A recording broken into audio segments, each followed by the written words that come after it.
all the news and interviews you know and love. It's the Northwest's #1 racing podcast, the Sean in the Dirt podcast. This is Sean, and you're in the dirt.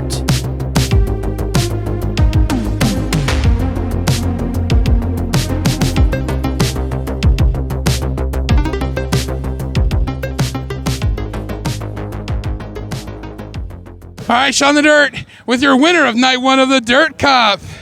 What does that sound like, Levi Klatt?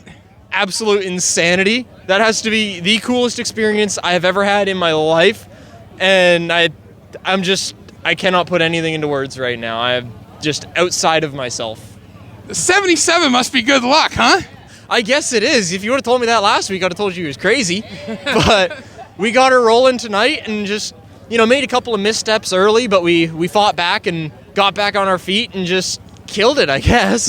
I mean, and you got the, a prelim night and it's, all that stuff, but you still had to pass. Pat got around you, and what was going through your mind then when he got around you, and then you got into lap traffic? Talk about that race. When he got around me, I was like, all right, it's just time to tuck in line and learn some things and get myself wrapped around everything that goes on in these 410s, because it's the jump from limited to 360 is nowhere near as hard as the jump from a 360 to a 410. And so I decided I was going to tuck in line and learn, and then we got into lap traffic, and I just saw an opportunity, and I went for it, and it stuck.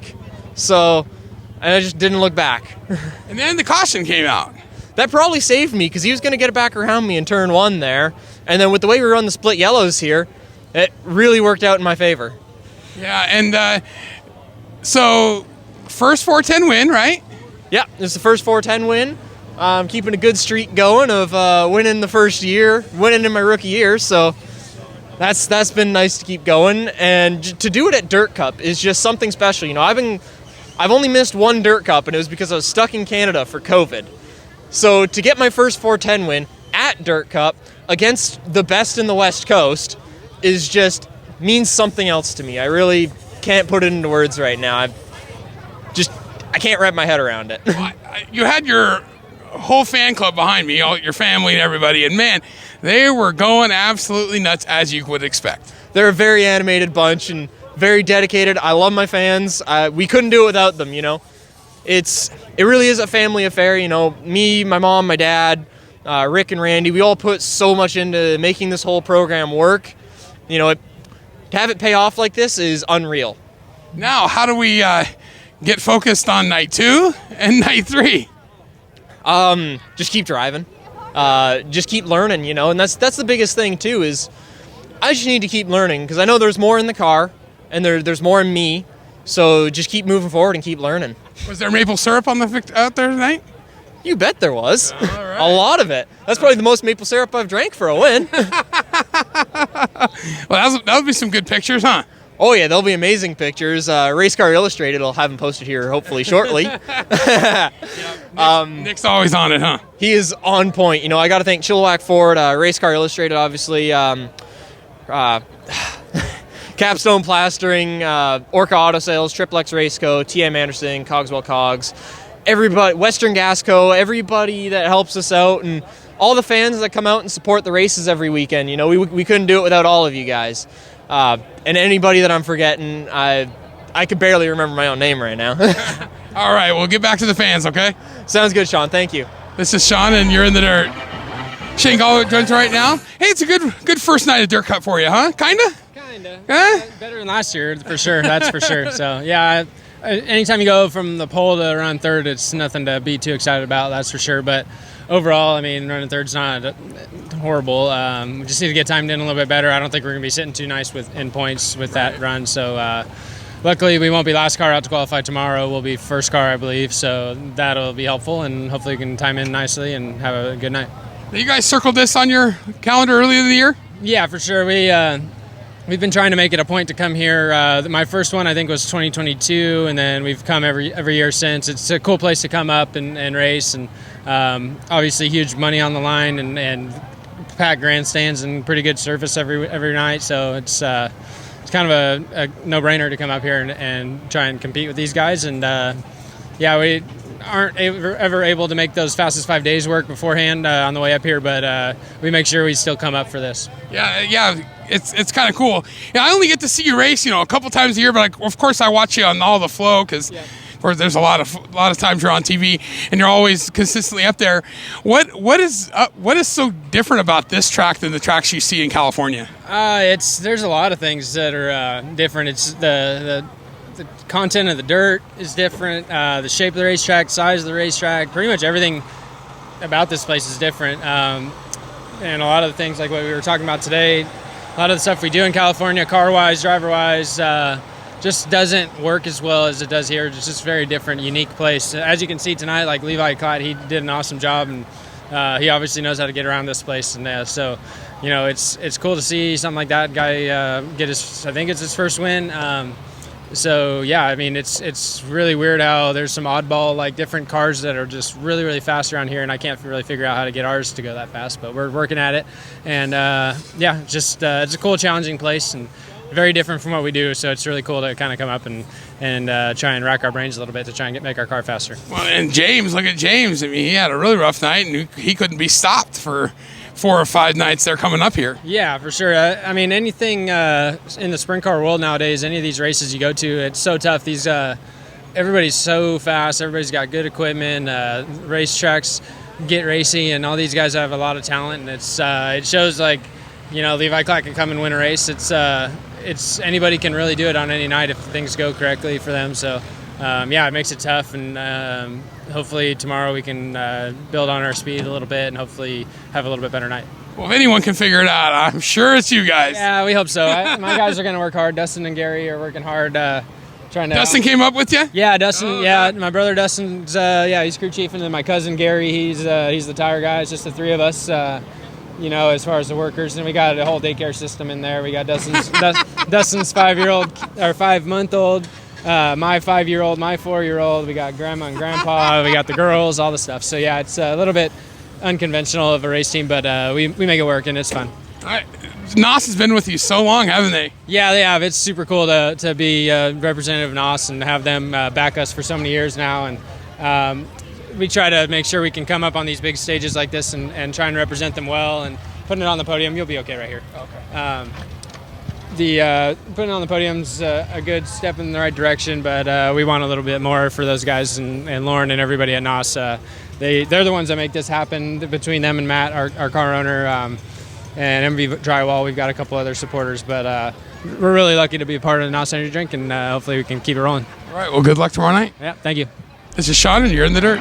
Tanner Holmes joins me right now. Well, I know with the invert it makes it kind of tough, right? Yeah. But still, a really good night. Should be a really good point night for you. I feel like so. There was no one behind me, I guess, that got in front of me, I think. So that helps points-wise there. Overall, just really happy with our car. We were able to basically move forward both times on track. And it's tough to have expectations of winning these nights. Your expectations change. So early in the night, you qualify good, you get through your heat race, and you're starting 11th, and obviously you want to win the race. But your also mindset is shifted to just get all the points that you can.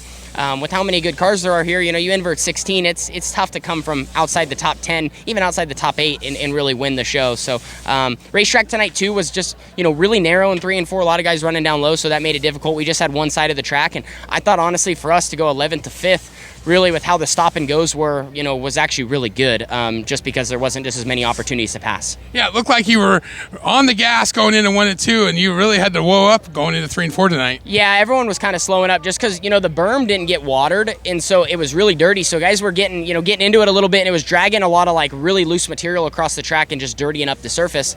So again, that made it really tough. These tires were on and stuff, they just don't cut through dust like we would hope. So when it gets dirty like that, you just don't have anything. You're just sitting still for a while. So the bottom was just a lot shorter.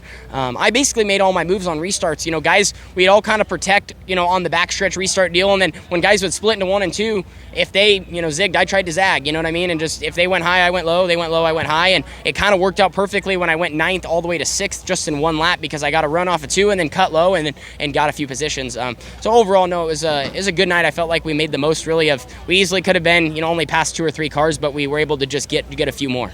A couple questions. Does the restart zone here is nothing like it anywhere else you race? What's that like? Pretty much, yeah. No, it's a lot different, and it's tough to know what to do.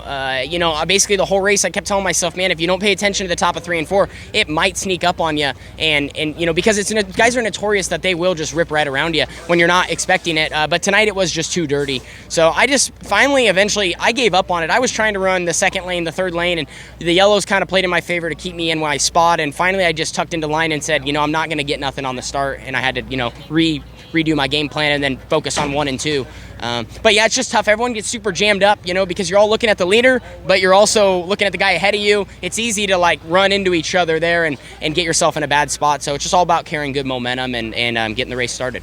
And then the other thing is, I heard the berm was a little different now. Did you notice anything different with the berm? Yeah, it's a lot harder to use. And then, like I said, when you do get into it, because it was so dry, it would break apart. But yeah, no, it's not super tall on entry, so you could maybe hit it on entry, but then in the center it gets way up there, and it just seems like it's a lot less smooth. So again, that's where it can upset your car, which is it's a good thing. I think that was a good move. Again, I just think maybe if they could just get it a little wetter, a little more packed, then at least won't break apart onto the track. But yeah, no, Skagit, they've done a good job improving. I mean, obviously tonight's racetrack, wasn't anything crazy, but they're going to keep working on it. And again, it just happens, right? The racers race, and some nights you have really insane tracks, and some nights it's a little harder to pass. That's just the name of the game, and just ready for the rest of Dirt Cup and keep moving forward. How was it going around the last couple of days with Skagit doing the social media stuff?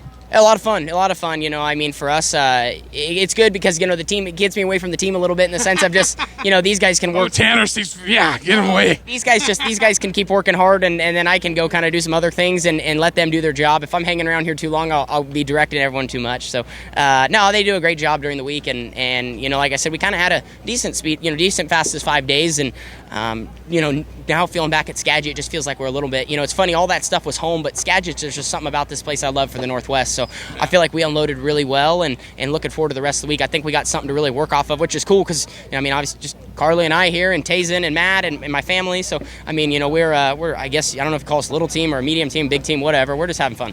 Yeah, and then the last question I have from my from Lowkey, my camera person, how many Sharpies do you go through in a week? Oh, I lose a lot. Luckily, people gift them to me from time to time. So yeah, no, I'm burning through them. Luckily, I got my signature pretty down. I've signed a couple thousand T-shirts, or I've signed shoes, and I've signed apples, and I've signed you name it, I've signed it for the most part. But yeah, no, like I said, pretty blessed to do what I get to do. Have you ever answered the question that they've asked a few times, the high limit, what's the craziest thing you've ever signed? Did they ever ask that? No, I think it was like a cookie. Someone brought me a cookie to sign. It was the weirdest thing. Where do you put that? Do you freeze it? I don't even know. Yeah, I should have kept it. I gave it back to them. But Why yeah, do you even know what you do? One of the coolest signature stories I do have. There's a guy walking around here. I'm really bad with names, but I could tell you his face, and I'll be able to tell you for the rest of my life. Yep.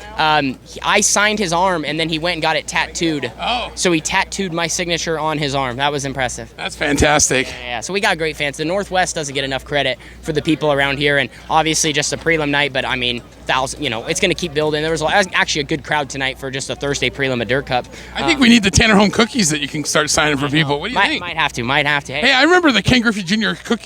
Candy bars. I froze those when I was a kid, put them in the freezer, but I don't think I never ate it though, because I was like, I don't really want to eat a frozen candy bar. We're expanding, obviously. Heck, we have the Tanner Holmes jerky stuff that we got going on, so maybe we'll get someone to jump in with some cookies and make it happen. Yeah. All right. Well, hey, good job tonight, and sponsors, real quick. Yeah, for sure. Just obviously a big shout out to Shane Golobic Trucking, Legacy Builder Supply, Orville Tax, JFE, QRC, Lent Machinery, Sisters Meat Smokehouse. Those are some of our top partners. We got a lot more on the car. Be here all night with you, man. But a lot of great people support us. It's really awesome. And go watch the video of your suit. You ran through them all. Yeah, I run through them all and stuff. New suit. You're wearing the new suit tonight. Yeah, new suits always do good, right? For the most part, I try to stand out. Usually wear a bright color, and then after about 3 times, you won't see me as well because it'll get a little dirty. So now it's like I said, we just got great people, and we're gonna carry into tomorrow. Hopefully Mother Nature plays nice. All right, you got some people waiting, so thank you. This is Sean, and you're in the dirt. Ryan Orchard joins right now. Congratulations on the win. Is that your first Northwest Focus Midget win? Yeah, first win. And you had to hold off some tough competition there, huh? Yep, standing right behind me. This whole series has so many good drivers. It's just to run up front, hold them off is pretty happy about that. Yeah, well, talk about that race. What was that like? I mean, you took the lead, and you got Peck and Home behind you, and those cars you just know those cars are coming for you, huh? What did you do to hold them off there? Yeah, I knew Peck and Home would be pretty quick. I was just trying to hit my lines, not push off the bottom. And I was kind of happy to see that caution come out with, I think it was about like 18 laps in. Catch my wind a little bit and recoup, and we were starting to get into lap traffic a little bit too. So it was good to see at that point.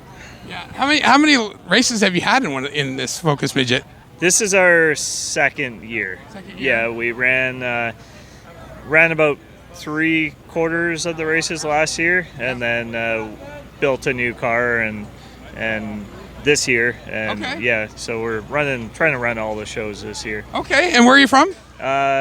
From Canada, Vancouver Island. Vancouver Island. So you make the trip over. It's a little bit of a drive for you. So it's not too bad. Luckily, Paul over at Demon lets us keep our trailer there, good. so yeah. Saves a lot of money and time for us. That's nice. That's Yeah. nice. Who else would you like to thank? I got to thank my parents. They help us out a lot. And Beacon Auto Parts, Orchard Plumbing and Heating, Melhat Auto Wreckers, and our powder coaters back home. All right. Well, congratulations on the win. Thank you very much. Good luck Saturday night. Thank you. This is Sean, and you're in the dirt.